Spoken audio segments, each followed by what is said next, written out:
We go from a ridiculous Mar-a-Lago meeting with Ukrainian President Vladimir Zelensky to a ridiculous Mar-a-Lago meeting with Israeli Prime Minister Benjamin Netanyahu.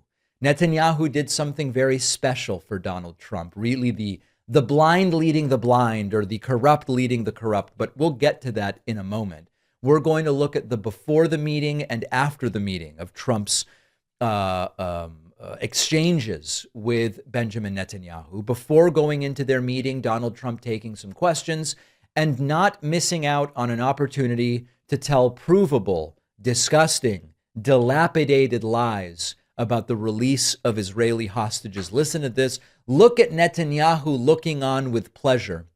You know, people with Putin, Netanyahu, they can't help but smirk in a self-satisfied way when they see Trump being a good boy, a good little dog, a loyal dog, doing exactly what they would want him to do. Mr. President, can you guarantee that the last hostages, Anne Philip, will be released before we continue to the second phase of the Gaza plan? Well, let's put it this way. Every hostage just about that's been released was released because of me, Steve. Now, that is a lie, but Netanyahu's sort of nodding, even though we all know Netanyahu knows that's a lie. Woodcoff, Jared Kushner, my whole team, Marco Rubio, Pete Hegseth, they were all released because of us. None were released in the Biden administration. None. Lie. They were all released because of us. Then we had a lack of releases with respect to the dead. And all of a sudden they started coming back because I said, nope, you said you could. We have one wonderful young man whose parents are right now inside. And he's, what beautiful parents, a beautiful brother, sister. And all right, so listen, Trump's lying here. It's just a lie. The Biden administration secured the release of a whole bunch of hostages in November of 23. There were 105 hostages released as part of that ceasefire deal. There were 2 American citizen hostages released in October of 2023. There were another 33 hostages, including 8 deceased, returned in early 2025 under Biden and Trump, in the sense of the deal was made at the end of Biden's term and there was involvement from Trump's team. I think it's fine to give them both credit for that one. So that's just a lie. Trump is lying and Netanyahu just stands there and nods, even though he knows that Trump is lying. Trump was asked about a report that Ukraine tried to strike at Vladimir Putin's residence. Here is what Trump says, and he heard from Putin about it, that's for sure. up and have a beautiful lunch, and we'll see you later. There's a worry that the alleged strike on Putin's residence could scuttle the peace. Yeah, I don't like it. It's not good. I heard about it this morning. You know who told me about it? President Putin told me about it. Early in the morning, he said he was attacked. It's no good.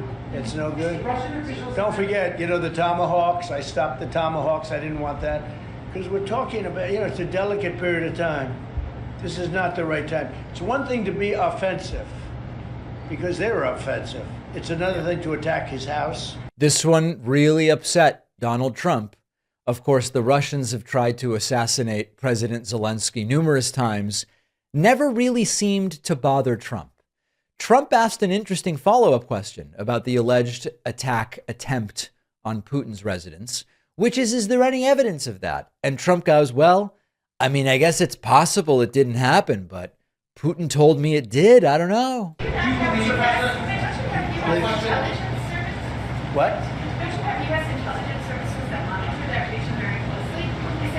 Well, it came out. Well, we'll find out. I mean, you're saying maybe the attack didn't take place. It's possible too, I guess. But President Putin told me this morning it did.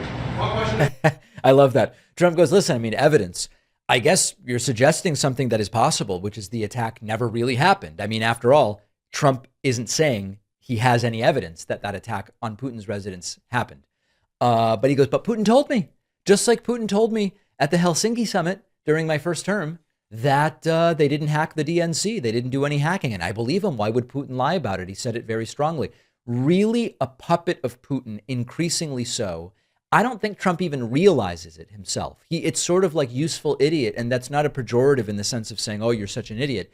A useful idiot means that you are being used cynically by others and furthering the goals of others without even realizing it yourself. And that seems to be the case. Shockingly, as we now are entering 2026, Donald Trump still does not appear to understand the difference between a political asylum claim and an insane asylum, aka a psychiatric facility.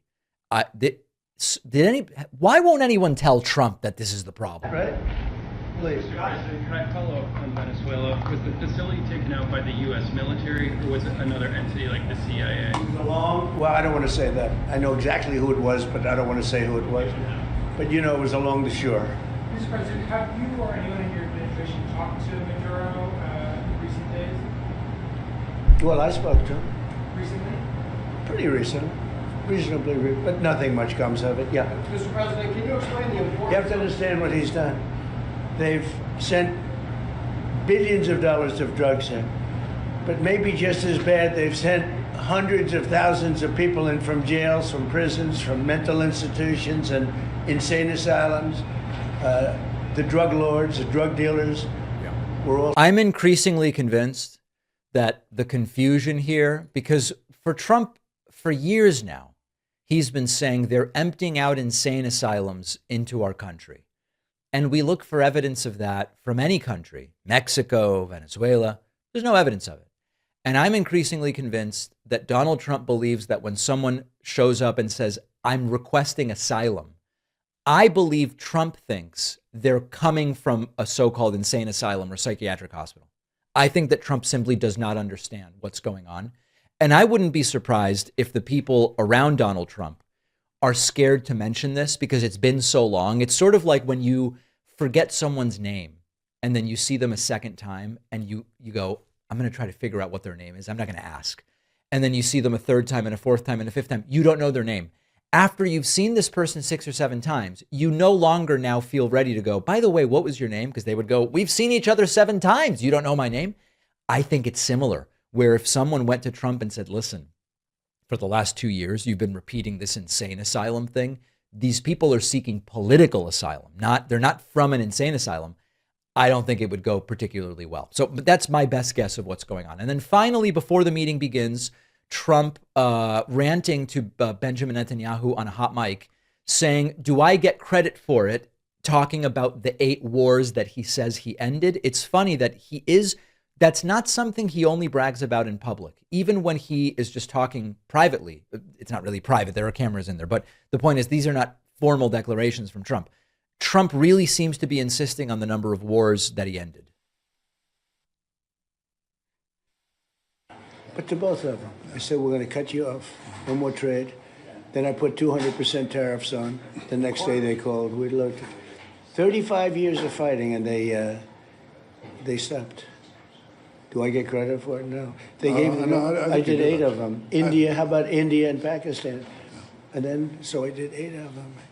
And then I'll tell you the rest of it. How are you doing? Okay. You gonna all be outside, the beautiful sun? Good. Enjoy your lunch. All right. So Trump says he'll fill Netanyahu in later about the 8 wars that he ended. Let's sort of put a pin in that. Let's put a pin on it. Let's pin it. Whatever. We're going to come back to the 8 wars and look into them in more detail. So this is the setup. This is before the big meeting. They then meet with the Israeli prime minister. They come out and the press conference off the rails. Appreciate you watching. Stick around for this next video and don't forget to hit subscribe so you actually see our uploads. You can also catch the full podcast on Spotify and Apple Podcasts.